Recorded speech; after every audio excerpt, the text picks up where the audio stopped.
buenas noches, bienvenidos a Opina Bogotá, el espacio para la opinión y el debate en el canal Capital. Saludamos a toda nuestra audiencia en la ciudad, en Cundinamarca, en el resto del país, fuera de Colombia, donde nos reportan sintonía.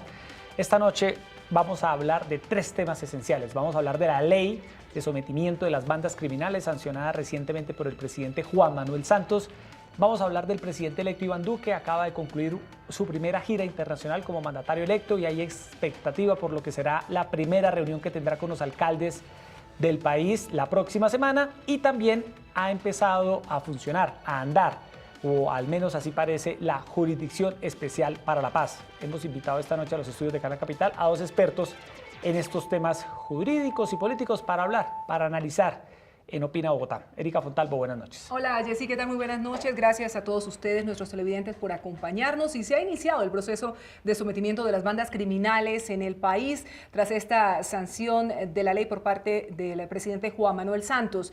Se ha dicho inicialmente que el Clan del Golfo sería el primer grupo que estaría sometiéndose, pero mire usted, Jessy, en las últimas horas el arzobispo de la ciudad de Cali ha señalado que la que está lista para hacerlo en los próximos días son las autodefensas gaitanistas de Colombia, que es un proceso que va de la mano de la Iglesia Católica y que se está trabajando de manera simultánea en la región Caribe colombiana y también en el Pacífico. Así las cosas, es un tema que se está moviendo muy rápido y no descarte que los primeros pasos se puedan dar incluso antes de que termine este gobierno, que ya está cerrándose, el gobierno de Juan Manuel Santos. Así es, saludamos a esta hora al exministro de Vivienda, Luis Felipe Henao. Ministro, como siempre, buenas noches, bienvenido a Canal Capital. Muchas gracias por la invitación, contento por la clasificación esta tarde de Croacia. De Croacia, sí. Eso significa que todos los equipos con esfuerzo, trabajo en equipo, cumplen ese sueño y ojalá que Colombia algún día nos dé esa felicidad. Así es. Oye, Colombia le ganó a Francia en un amistoso, ¿no? 3-2. 3-2, leía que había sido el equipo que único podía amistoso que había hecho antes ganarle a Francia. Y también nos acompaña Francisco Bernate, abogado, penalista, reconocido, analista de los temas de actualidad del país. Profesor Bernate, como siempre, bienvenido a Canal Capital. Pues muchas gracias, Jessy y Erika, por supuesto, a toda la teleaudiencia. Un gusto estar con el ministro Henao, que además tal vez el país no le conoce mucho esa faceta, pero es un gran penalista, es doctorado en Es que Derecho ustedes dos son abogados rosaristas. Pero además él es doctorado en la Universidad de Salamanca y su literatura es bastante consultada en temas penales. El país lo conoce más como en su parte de ministro y en el Poder Ejecutivo. De vivienda. Y llegó a defender Sí, todos sus procesos. Yo tengo el mejor defensor que es Bernate, que lo quiero Bueno, mucho y admiro mucho. Discursos de 3 horas en audiencia, trataba lágrimas, una cosa escandalosa. Litigando, bueno, no, pues Sí. dos abogados rosaristas de primera. Exministro Henao, la ley de sometimiento a las bandas criminales. Hay preocupación en algunos sectores, Erika, porque dicen colonias agrícolas, 50% de rebaja en la pena. Si bien es cierto, permite que se desmovilicen grupos al margen de la ley, estas nuevas bandas criminales, pues también parece ser que es un poco flexible. ¿Usted cómo ve esta ley, exministro? Algo que va a explicar mejor el doctor Bernate, pero Colombia todavía no tiene, Erika y Yesid, una política criminal clara. Damos bandazos. Nos vamos por un lado donde buscamos tener una política flexible, donde se dan beneficios para demostrar que no tenemos las suficientes herramientas para perseguir el delito. Entonces tenemos un sistema premial donde buscamos que a través de estos beneficios se puedan desmovilizar o se puedan generar temas de delación, que fue algo que trajo el sistema acusatorio, pero al otro momento nos queremos ir hacia el otro lado y queremos tener una justicia totalmente que no dé un solo beneficio, como lo que estamos haciendo en todo lo que tenemos en la lucha contra corrupción. No queremos tener subrogados penales, no queremos tener casa por cárcel. Entonces tenemos una política penal totalmente desordenada, con algo que antes de llegar a este programa me explicaba el profesor Bernati. Tenemos casi 5 códigos de procedimiento penal, entonces no sabemos cómo vamos a andar. ¿Qué tiene de beneficioso? Tiene de beneficioso que de todas maneras Colombia ha demostrado que no ha sido lo suficientemente eficaz para poder luchar contra estas bandas criminales, que efectivamente lo que se lograría con el Clan del Golfo es tal vez el segundo o el primer organismo que exporta más cocaína a nivel latinoamericano. Segundo, tuvo la osadía de tener 6 departamentos en paro, no sé si se acuerdan, Sí. teniendo temas como los que hacía Pablo Escobar de pagar $700 por cada policía que asesinaban, que manejan mucho el tema de redes sociales y paralizaron totalmente el Urabá con temas de Twitter, de amenaza, y que gracias a que el gobierno empezó a darle ciertos golpes muy importantes, como matar al hermano de Otoniel, después matar a 2 lugartenientes importantes, que era alias Inglaterra y alias Gavilán, él entendió que tenía que negociar. ¿Qué es la ventaja de esto? La ventaja de esto es que nosotros, el plan de sometimiento es 1 a 1 y esto va a poder generar sometimientos de organizaciones. Tiene zanahoria, tiene garrote. De garrote es que no tiene un beneficio diferente al que ya tiene la ley, que es 50% de rebaja de penas. Zanahorias es temas de bienes La colonia agrícola. y los temas de la reclusión agrícola. Doctor Bernate, muchos destacados juristas como usted, no sé si coincida con ellos, dicen que esto es más de lo mismo, que es que esto ya está planteado en la legislación colombiana, que no se echó mano de ello, sino que se ha sacado una nueva ley para recoger lo que ya existe. ¿Usted está de acuerdo? No, no estoy de acuerdo. Digamos, todo lo que explicó el ministro Henao es perfectamente claro. Solamente, digamos, decir que son 11. Al final me puse a contar cuántos códigos de procedimiento rigen hoy en Colombia al tiempo.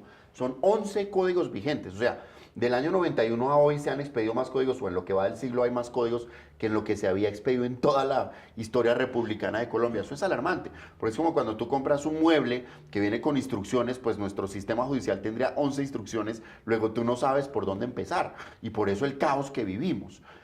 Segundo, que sea más de lo mismo que ya existiera, no, precisamente por lo que comentaba el doctor Felipe Henao, y es que aquí se establece el beneficio de las colonias agrícolas, primero, que eso claramente en Colombia no existe desde el año 80, o si bien existía, ya no se usaban las colonias, creo que formalmente existen acacías, más no tiene la función penitenciaria. Entonces, eso es nuevo. Segundo, como lo decía el doctor Henao, pues se crean beneficios para todas las tipologías.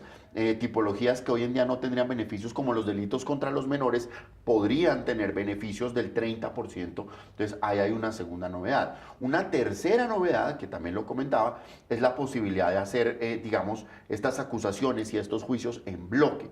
Eso es novedoso. Entonces, pues no estoy de acuerdo con que sea más de lo mismo. De hecho, también se crean delitos que hoy no existen, como el de obstaculizar todo el tema de fortalecimiento territorial que está en los acuerdos, como constreñir al elector en las zonas especialmente protegidas, las amenazas a líderes de derechos humanos, líderes políticos o líderes sindicales que hoy no son delito, salvo que pongan en peligro a la comunidad.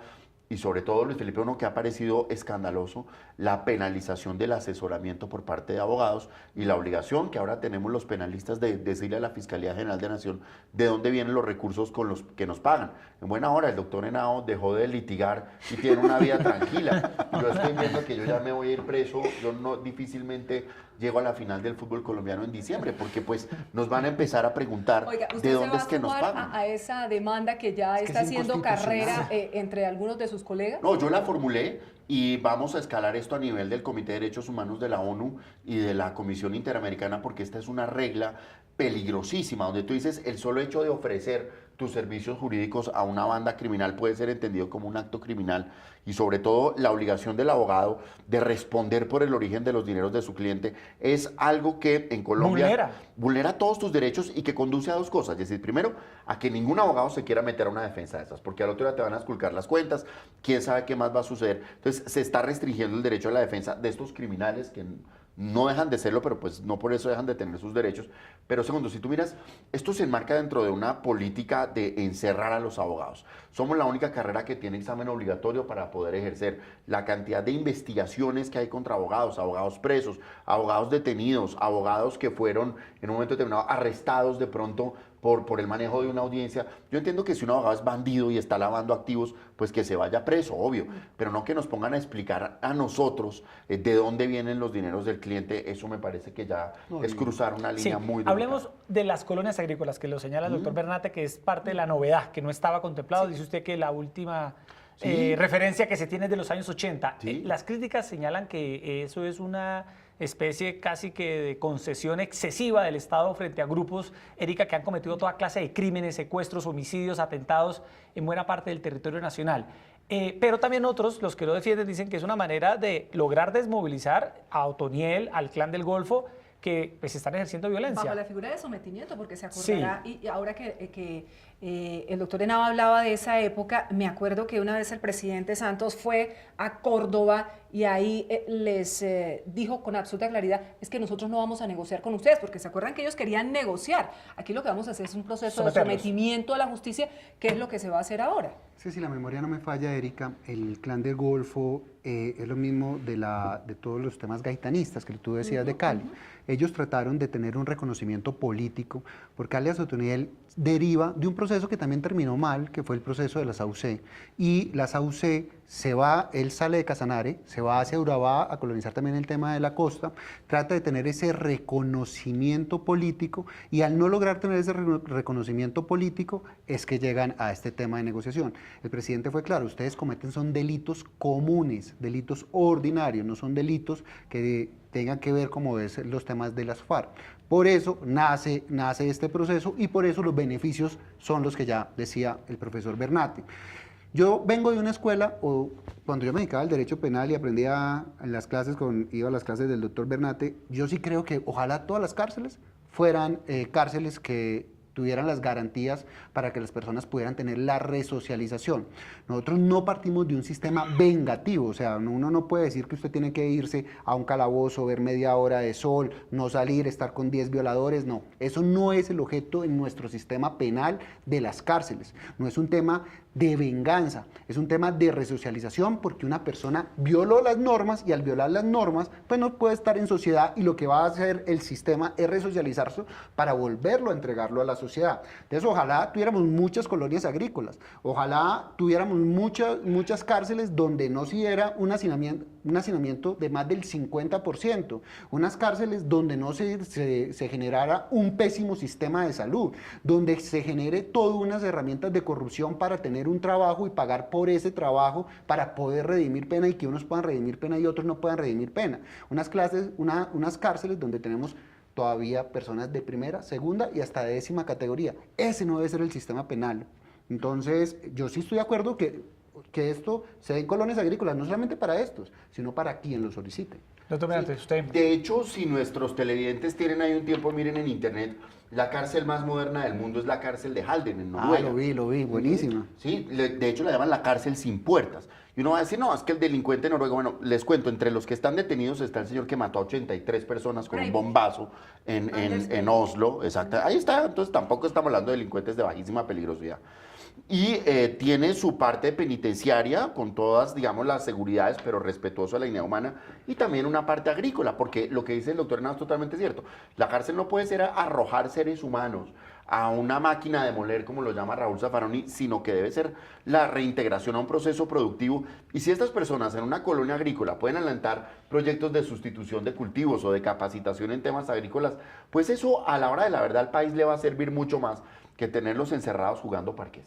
O lo que está pasando en todas las cárceles, Erika, que cuando no se dan estas garantías, pues lo que tenemos, bueno, y esto lo trae también el nuevo código, son personas extorsionando desde la cárcel y cometiendo más delitos, y donde todas esas redes se seguían manejando desde la cárcel. Hay personas que es muy difícil volvérsela a entregar a la sociedad. Cuando yo estaba preparando esta tarde el programa y miraba el tema de Otoniel, todo el tema del Clan Zuga, es una persona que empezó a los 16 años en la guerra, que empezó primero con las FARC, que después estuvo con el ELN, que después se pasó a la SAUC, que después montó su grupo porque su hermano, alias Don Mario, estaba en Urabá y se va para Urabá. O sea, son personas que vienen de un origen que es eminentemente rural. Y la única forma de que sirva todo este proceso es que haya mayor presencia del Estado. ¿Por qué yo estoy de acuerdo con esto, Erika y Jessy? Porque las personas que les gusta la guerra, que no han estado en la guerra, dicen, oiga, ¿por qué no van y los matan a todos? Cuando vayan y maten a cada cabecilla de estos, lo que hace es lo que siempre hemos vivido, fraccionamientos de esa célula delictiva. Y al fraccionarse nacen nuevos liderazgos. Y al nacer nuevos liderazgos, nacen guerras entre ellos por quién maneja la ruta, por quién maneja cierto territorio de microtráfico, y eso lo que genera es un ciclo vicioso de mayor violencia. Si uno puede generar un liderazgo como el que está liderando perdón por la redundancia, el cura del Valle, donde los pueda llevar a todos como organización, es mucho más fácil un proceso de negociación. Es decir, ¿usted está de acuerdo con esta ley y cree que le va a hacer bien al país? Yo creo que le va a servir al país si existe la voluntad política de estas personas de entregarse. Hay un tema que a mí me preocupa Sí. y que lo planteo también, recogiendo el sentir de muchos sectores, es lo de los bienes, que precisamente dentro de este proceso de sometimiento ellos podrían quedarse con algunos bienes que tienen. Y la gente dice, bueno, pero es que además van a quedarse con determinados bienes producto de estas actividades ilícitas, de narcotráfico, de extorsión, de secuestro. ¿Esto es viable? Dos cosas. Primero, desde el Código de Extinción de Dominio se planteaba una duda y era, bueno, sabemos que el señor X se enriqueció en 1.000 millones de pesos, pero de aquí a que lo investiguemos y se creó un mecanismo en el que si la persona dice, mire, todo eso viene del narcotráfico, le dan una recompensa del 5%. Eso ya tiene unos años, desde el Código de Extinción de Dominio. La verdad es que no ha funcionado muy bien, pero digamos, ese lavado de activos, esa legalización, pues ya existe hace unos años. Ahí sí debo decir que no hay nada nuevo. Complementaría un poco lo que dice el doctor Henao en el siguiente sentido. Por supuesto que para que esta ley opere es necesaria la voluntad política y creo que ya hay un primer paso. Ya los señores de las bandas criminales dijeron, no sirve, queremos someternos, arranquen a ver cómo es que es esto. Entonces, eso pareciera que se está dando y de parte del gobierno nacional. No tengo la más mínima duda, existirá la voluntad, se crearán los emisarios y se abrirán los canales. El problema y el cuello de botella aquí, ¿cuál va a ser? Que la regla establece que estas personas pueden judicializarse por vía colectiva. Ya tenemos una experiencia, el ERPAC, 150 personas desmovilizándose en el parque de Villavicencio un 25 de diciembre. Aquí estamos. Muchos de ellos no tenían cédula. La registraduría no estaba abierta, no había cómo legalizarles la imputación. Después, bueno, hagámosle pues, pero no hay juzgados, no hay fiscales. ¿Qué pasó? Pues nos tocó que se fueran y denme el celular y ahí los estamos llamando.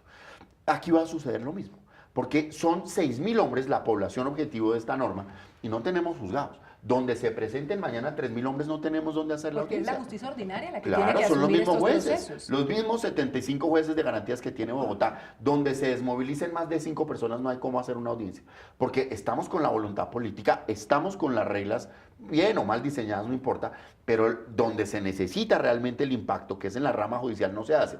Si tú desmenuzas un poco y entras en el fondo de la norma, ves que hay una solución. Dice que si la desmovilización es colectiva, pues la audiencia se puede hacer en un potrero. Por la sencilla razón de que ni siquiera en Colombia hay una sala de audiencias que pueda soportar más de 15 sindicados al tiempo. Entonces, el problema para Colombia va a ser donde esta ley realmente tenga éxito. Donde se lleguen a someter 1.000 personas, colapsa la rama judicial. Así de sencillo.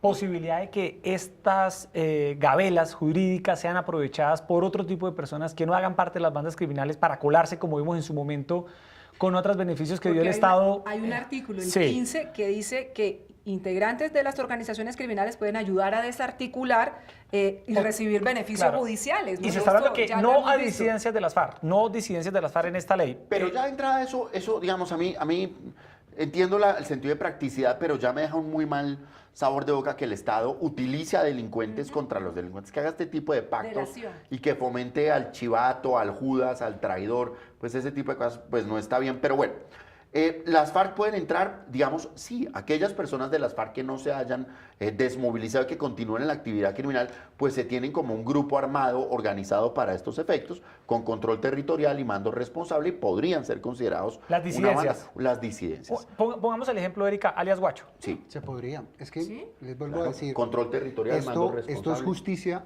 ordinaria. A ver si alias Guacho llega hoy. Sí. Muchos lo quieren ver muerto porque Claro. pero si él llega y toca la puerta, supongamos Sí. que esta ley no existe y dice, me voy a entregar y quiero unos beneficios. Él puede tener derecho, sin que existiera esta ley, hasta un 50% de la rebaja de su pena. Del actual Código Penal. Del actual Código Penal. O sea, esto es para temas ordinarios. Acá lo que queremos, es como dice el profesor Bernate, es poder tener toda una organización porque hay unidad de mando y poderla desmovilizar de una forma mucho más rápida. Claro, lo que busca la ley, y yo estoy también de acuerdo con el doctor Bernate, pero lo que está buscando político-criminalmente es que sigan unas cadenas de delaciones, que entreguen cuáles son las rutas, que efectivamente digan dónde están los dineros y quiénes eran sus financiadores, dónde están las armas, por dónde entraban las armas.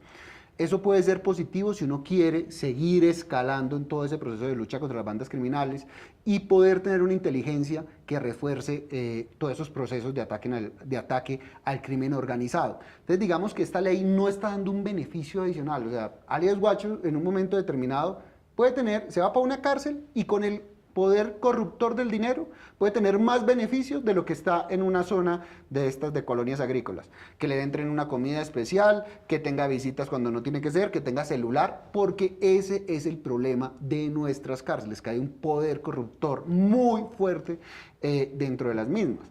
Entonces, no nos podemos escandalizar con eso. Esto no solamente hace para las bandas criminales. Acordémonos de algo, Yesid. Las bandas criminales son delincuentes de la peor calaña. Ellos no tienen ningún tinte político. O sea, estamos hablando del criminal, del peor criminal. Como decía el profesor Bernate, personas que abusaron de niños, personas que reclutaron menores para que estuvieran en sus bandas, personas que mataron a policías y tuvieron recompensas por cabeza de policías. O sea, estamos hablando de la peor escoria que puede dar un país. Así es. Esa visión yo la comparto plenamente. Ahora hay que mirar el otro lado de la moneda. Y es esta política criminal que va restringiendo cada vez más los derechos humanos. En cuanto a lo siguiente, primero, un ser humano con esta ley podrá quedar detenido hasta 4 años sin que se le resuelva su situación. Una persona puede estar sentada esperando su fallo 500 días, esperando a que inicie el juicio otros 500, esperando a que presenten el escrito de acusación 400 días. Imagínate tú, Jessy, hace 4 años estábamos cantando el gol de James Rodríguez. Mira lo que ha pasado en la vida de cada uno. A partir de esta ley, una persona puede estar 4 años sentados, todo lo que ha pasado en nuestras vidas, simplemente esperando a que le saquen un fallo. Eso es contrario a absolutamente todo. Esto va a generar unos problemas de hacinamiento carcelario y demás que son muy delicados, sin perjuicio, insisto, de la persecución que se le hace a los abogados, que me parece escandaloso. Yo creo, como dice el profesor Bernate, que esto va a generar unos temas de constitucionalidad muy grandes. A ver, yo lo digo como funcionario público o como exfuncionario público. Sí. Para mí sería muy grave que me iniciara una investigación y después de 8 años me digan, oiga, usted tiene que venir a responder por un tema que hizo hace 8 años atrás. ¿Eso qué es lo que está generando? Esa ley lo que está reconociendo es que tenemos un sistema judicial estruendosamente ineficiente, donde la carga, en vez de tenerla el Estado de investigar a las personas rápidamente, eficientemente, de resolverle su situación jurídica, porque lo está privando del derecho más importante, para algunos es más importante el derecho a la libertad que el derecho a la vida. Y lo están privando injustamente, que uno le dejen 4 años para definirle su situación jurídica, 4 años donde se destruye su familia, donde... Luego vienen demandas contra el Estado. Pero el mensaje además es para los que van en la fila: no lo haga. Voy a quedarme 4 años esperando que resuelvan mi situación. Pero además, no me entrego. Mira, aquí no me someto. Sí. Aquí lo hablábamos que en Colombia hay una práctica de desestímulo a la investigación a través de delatores y todo este tipo de cosas. En esta ley, imagínate que se establece que la plena prueba de mi responsabilidad es el acta en el que yo acepto mis delitos. Me preguntan, ¿usted qué delitos cometió, señor Bernate? Yo hago un listado. Fueron estos 30. Con esos me pueden condenar. Es decir, si yo digo que yo maté a Esteban, pues ya se tiene por probado porque yo le dije, no hay ninguna investigación adicional y con eso se genera una condena. Es decir, para efectos de la investigación se vuelve muy ligero y digamos muy irrespetuoso de los derechos humanos y muy eficientista, pues que se tomen este tipo de medidas. Segundo, se modifica el Código de Procedimiento que nos aplica a nosotros 4, que ahora va, a partir de hoy dice: cuando a usted lo esté investigando la Fiscalía, usted no puede saber ni por qué, ni usted no tiene derecho a saber, pero sí se lo pueden filtrar a los medios. O sea, el propio investigado no tiene derecho a conocer qué es lo que está pasando, pero el fiscal general o el fiscal del caso sí puede ya legalmente ir a decir: yo estoy investigando al señor X por todo esto, sin que yo pueda pues, ser el primero en conocer para tomar mis decisiones. Y mira esto, hoy en día en Colombia se dice: capturada la persona, hay 36 horas para que se resuelva su situación. O sea, o se va, o se queda, o lo que sea. Aquí se dice, son 36 horas para llevarlo ante un juez. Y ahí se puede quedar toda la vida. Yo creo, Felipe, que el récord mundial de la audiencia más larga lo tiene Colombia. En una audiencia que duró 6 meses en una imputación de cargos. Verificar, porque hubo que hacer traductora, no, 6 meses. Entonces yo puedo durar 6 meses esperando a que me digan si me quedo o si me voy. Esto es una afronta de los derechos humanos. Esto realmente, como dice Felipe, pues sí tiene unos problemas de constitucionalidad, pero yo diría más de transgresión de los derechos humanos muy delicado y que obedece precisamente aquí en Colombia las leyes penales, ahora quien las saca es la Fiscalía y eso no está bien. La última reforma legal que no proviene de la Fiscalía la hizo el ministro Vargas Lleras cuando estaba Felipe, que fue el Estatuto Anticorrupción. Pero ahora toda la política criminal está en manos de la Fiscalía, que es una parte. Eso es como si nuestros derechos laborales lo discutieran en un cuarto encerrados nuestros patrones, o como si los derechos de los consumidores de las aerolíneas los decidiesen las aerolíneas. Avianca, por ejemplo. Entonces, pues eso, hay algo ahí que no está bien. Hay alguien que no está haciendo su trabajo. Ya no tiene vuelta atrás, así quedó. Pues yo confío en mi demanda, confíen en mí que en una... Para beneficio de los abogados. Yo confío mucho en el doctor Bernate también, pero además Colombia tiene antecedentes de que estas normas que transgreden de una forma tan grave los derechos fundamentales de los derechos humanos son declaradas inconstitucionales. Acá en el gobierno del expresidente Uribe se cayó 2 veces o 3 veces el estatuto antiterrorista por cosas como estas, por no definirle rápidamente la situación jurídica a las personas, por el tema de escuchas, que en un momento determinado no se necesitaba una orden judicial para poder desarrollar una escucha, entonces se violaba un derecho fundamental que también es el derecho a la intimidad. Entonces yo creo que tiene cosas buenas, como es poder desmovilizar estas bandas criminales que son efectivamente hoy la ley en ciertas regiones del país, pero tiene cosas supremamente graves que si son mal utilizadas van a generar que muchos colombianos nos veamos perjudicados. Y ojalá no solo sirva, Yesid, para desmovilizar a los jefes, ¿no?, a los capos de estas organizaciones criminales, sino que realmente represente un beneficio para todos esos jóvenes, que muchos de ellos vienen o de las autodefensas o que vienen de la guerrilla y han formado parte de estas organizaciones y que no tienen futuro. Entre otras cosas, se lleva a una colonia de estas agrícola y luego sale, ¿y qué hace? Pues ser captado nuevamente por estas organizaciones. Se recicla, por supuesto, pero digamos nuestros televidentes pueden sentir que esto no genera un impacto, que esto no tiene ningún problema. Bien, todos nosotros pues tenemos una cuenta bancaria, un teléfono celular, una cuenta de correo, es lo normal en cada persona. Hoy en día, si quieren investigar al señor Francisco Bernate, pues la Fiscalía tiene que individualizar y decirle al operador, búsqueme qué tiene esta línea, ¿ok? Tienen que individualizarme, tienen que ir a un juez, todo esto.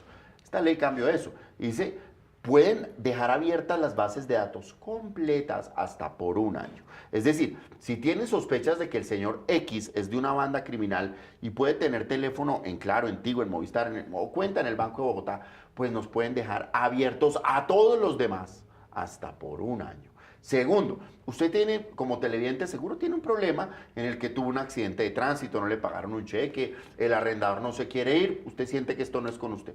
Donde más de 200 hombres se desmovilicen, no hay jueces en Colombia. Su caso no va a poder ser resuelto simplemente porque no tenemos la capacidad operativa. La única forma en que esto funcione es si nos tomamos en serio esto, y una reforma de esta magnitud va acompañada de 3 cosas. Primero, más jueces. Segundo, mejores instalaciones. Tercero, mayor capacidad de reacción, es decir, auxiliares y toda la tecnología para poder funcionar. La tendencia, por el contrario, es la siguiente. En la consulta anticorrupción le vamos a bajar el salario a los jueces. No les han cumplido con los acuerdos de provisionalidad. O sea, más allá de hacer que esto realmente funcione, a mí me da la impresión de que el gobierno nacional, o en general la política criminal colombiana, se siente satisfecha con decir, ahí tienen una ley, la culpa fue de los jueces. Nos encanta dar bandazos y nos encanta decir que a través de las leyes vamos a mejorar todo. Bueno. Por ejemplo, él pone un ejemplo fundamental, el profesor Bernate, la consulta anticorrupción. Todo ya está en la norma, todo ya está en la ley. Lo único que no está en la ley es bajarle el sueldo a los congresistas, con lo cual se genera un efecto cascada frente a otras personas que trabajan, como son el tema de los jueces. Pero nos vamos a gastar 300.000 millones para demostrar que el agua ya moja. O es como si yo hiciera una consulta, ¿usted quiere que Colombia sea campeón del Mundial? Sí. Pues todo el mundo va a decir que sí. Nadie quiere corrupción. Claramente. Pero si nosotros cogiéramos esos 300.000 millones, tuviéramos más jueces de garantías, tuviéramos más jueces ordinarios, tuviéramos un mejor CTI, pues ahí sí llegamos efectivamente a la corrupción, porque no hay impunidad. Cuando de 2 millones de casos solamente llegan a juicio el 2% y de ese 2% solamente llega una sentencia condenatoria, el 0.5%, pues cometer un delito es negocio. El problema no está en la norma, el problema está en la institucionalidad. Y fortalecimiento del CTI y de la Fiscalía frente a nuevos delitos como lavado de activos. Pues aquí es tan sencillo como exacto. esto. Vamos a pasar, profesor Bernate y exministro Henao, al segundo tema. Acaba de concluir, Erika, la primera gira internacional del presidente electo Iván Duque, estuvo en los Estados Unidos, estuvo en España y se viene el encuentro con los alcaldes. Hay una preocupación de los alcaldes locales en temas de seguridad, de cárceles, de hacinamiento, del tema de los venezolanos.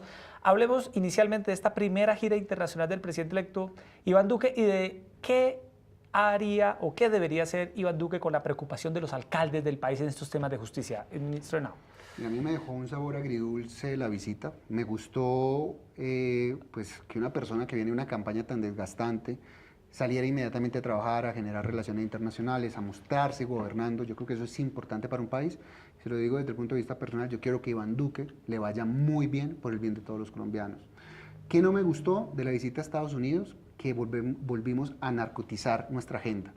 Y volver solamente nuestra agenda internacional en un tema de narcóticos no nos sirve como país. Nosotros hemos avanzado de una forma muy importante a nivel internacional, demostrando que estamos creciendo como nunca en el tema del turismo, que somos un país que se volvió un país amigable, por ejemplo, para hacer películas por todos los incentivos que se desarrollaron, y que somos un país que, claro, que tiene que luchar contra el narcotráfico porque se ha crecido el área cultivada hasta 200.000 hectáreas, 230.000 hectáreas, pero que no debe ser nuestro único tema en la agenda con Estados Unidos. Necesitamos colaboración con eso, pero necesitamos colaboración para que todos estos temas de Trump, antimigración, no nos afecten, no afecten nuestras empresas, para que nuestros inmigrantes que están en Estados Unidos tengan un buen tratamiento, para poder tener unas alianzas comerciales que permitan generar, y yo esperaba de eso del presidente Iván Duque, todo ese desarrollo de la economía naranja.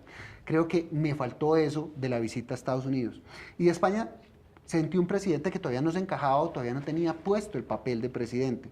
No me gustó el presidente en el estadio de Real Madrid, así suene ridículo, para mí no me gustó el presidente haciendo cabecitas con Butragueño, diciendo, eso no me gustó con una persona que le ha hecho o que todavía tiene cuentas por pagar en Colombia, no de delitos, pero sí de contratos incumplidos, como es Florentino Pérez, que fue el primer encargado de todo el tema de Comsa, donde nos quedó con una duda muy grande, donde SACIR, que es una empresa muy importante española, no ha cumplido con obras fundamentales, donde no tendrían por qué incumplirlas, como es todo el tema del puente Pumarejo, donde tiene una concesión, donde le está trasladando todo el riesgo a la nación. O sea, es una persona que tiene un interés contractual en Colombia y le dimos un despliegue grandísimo a eso. No me gustó eso. Me gustó el que lo vi gobernando con pronunciamientos muy importantes. Me encantó el pronunciamiento frente a Venezuela, me encantó el pronunciamiento de no seguir en temas como el de UNASUR, me encantó eso, pero en otros temas me quedo debiendo.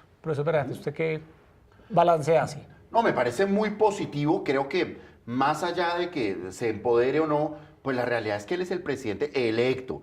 Y más allá de eso no puede hacer. Es decir, mientras esté el señor Juan Manuel Santos en la presidencia de la República, él no puede hacer mucho más de lo que ya está haciendo, que es posicionarse.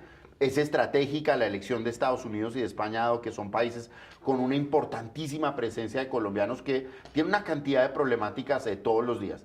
El desafío ahora, por supuesto, es cómo le va a responder a los alcaldes con el tema de seguridad ciudadana, que es uno de los, creo yo que es el primer tema en la agenda de los colombianos, de a pie es nuestra preocupación por los atracos y todo esto. Y creo que desafortunadamente no hay mucha herramienta, porque yo soy un convencido de que el tema de la seguridad pasa por la tecnología, por mejorar la administración de justicia, y más allá de generar nuevos campos de acción en la policía, de mejorar las condiciones laborales, de que de alguna forma esa reducción en los miembros de las fuerzas militares conlleve un aumento en los miembros de la Policía Nacional, pues no se ha podido materializar, y cada día que pase es un día donde el déficit de unidades que necesitamos en la Policía Nacional se va acrecentando. Entonces yo creo que el presidente Duque pues no puede, más allá de recoger una problemática que ya está de alguna forma sobrediagnosticada, pues el dilema de buscar los recursos y de inyectarlos donde se necesita, honestamente no veo la lámpara de Aladino en este Y caso. hay unos aspectos que han planteado los alcaldes desde la Federación de Municipios o de Asocapitales, que son estas dos organizaciones con las que el señor Duque va a tener un encuentro esta tarde con Fedemunicipios, otro encuentro previsto la próxima semana con los alcaldes de Asocapitales, y es reincidencia delincuencial. A partir de esas escarcelaciones masivas que se están planteando y que insisten mucho los alcaldes, que lo que hacen es llenar nuevamente las calles de delincuencia, y lo de el aprovisionamiento de El drogas para microtráfico, consumidores, la ¿no? El microextorsión. narcomenudeo, entre otras cosas, porque ahora cuando cogen a una persona que vende drogas dicen, no, esta es la dosis personal de los próximos 6 meses o del próximo año, y evidentemente no es así y no se le procesa. Esos son 2 dolores de cabeza que tienen los alcaldes en este momento, que se los van a trasladar al presidente electo. Yo vuelvo con un tema que decía el profesor Bernati, tiene toda la razón. Yo creo que el tema de reincidencia no pasa en muchos casos por el tema de alcaldes o el mismo presidente.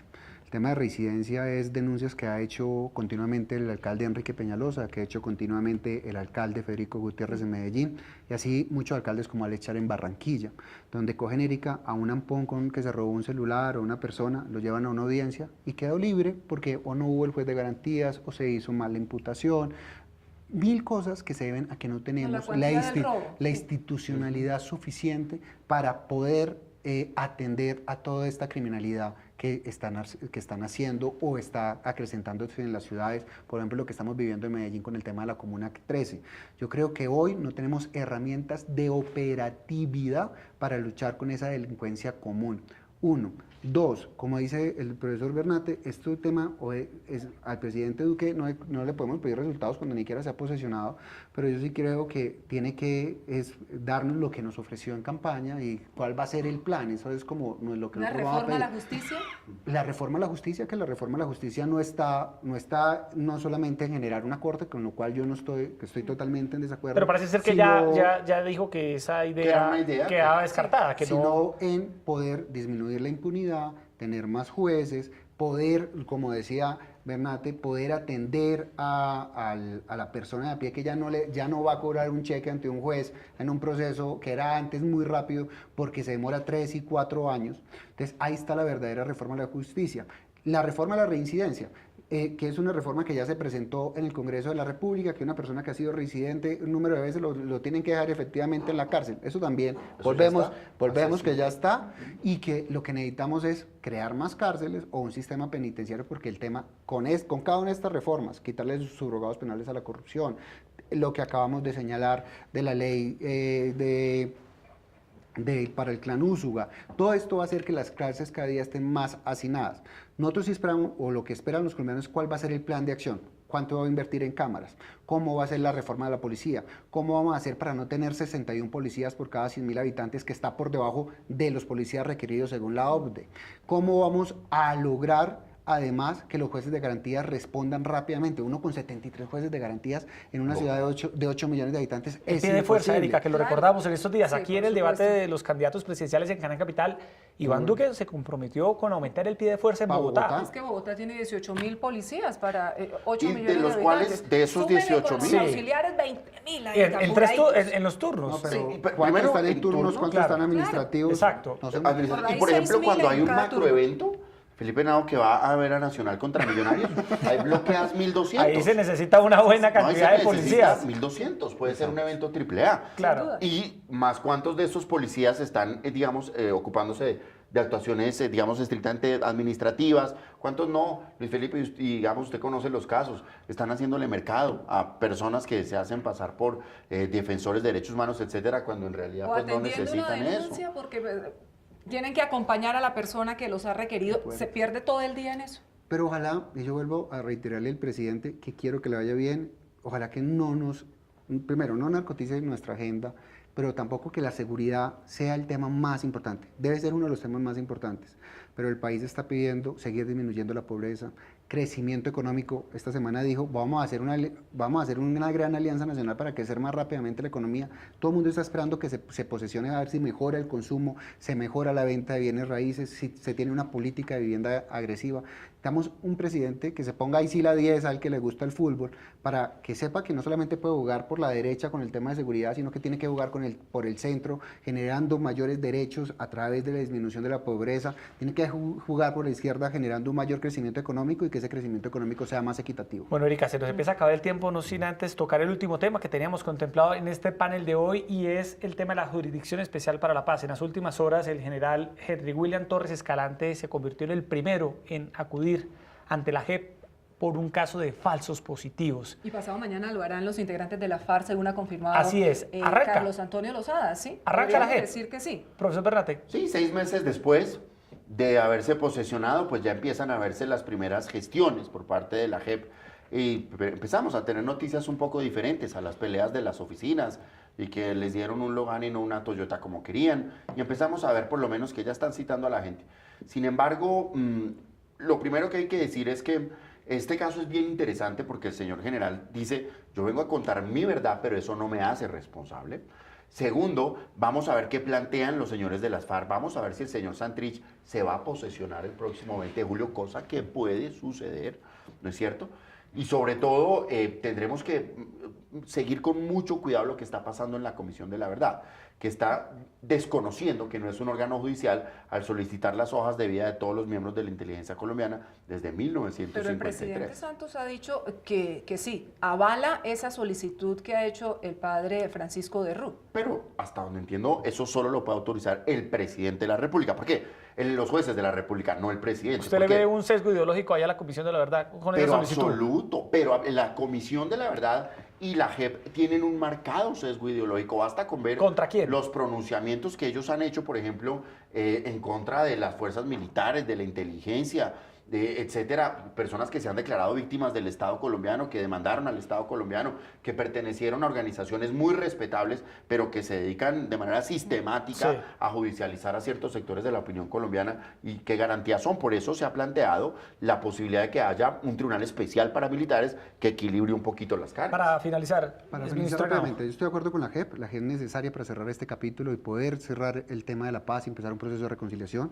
Estoy de acuerdo con el doctor Bernardi, lo dije yo en una columna en El Tiempo, que las personas que integran ese tribunal no generan imparcialidad, por el contrario, existen personas el abogados Alvear, ¿cómo se llama? El colectivo Alvear Restrepo.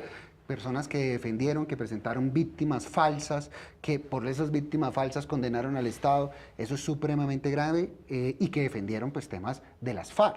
Ahí lo general es, por eso el caso que hoy empieza, que es el del general Torres Escalante, nos va a decir cómo se va a manejar ese tribunal. Pero a mí me generó algo, simpatía del general. Dice, yo me voy a la JEP porque en la justicia ordinaria no tengo las garantías suficientes. Lo leí hoy en El Tiempo.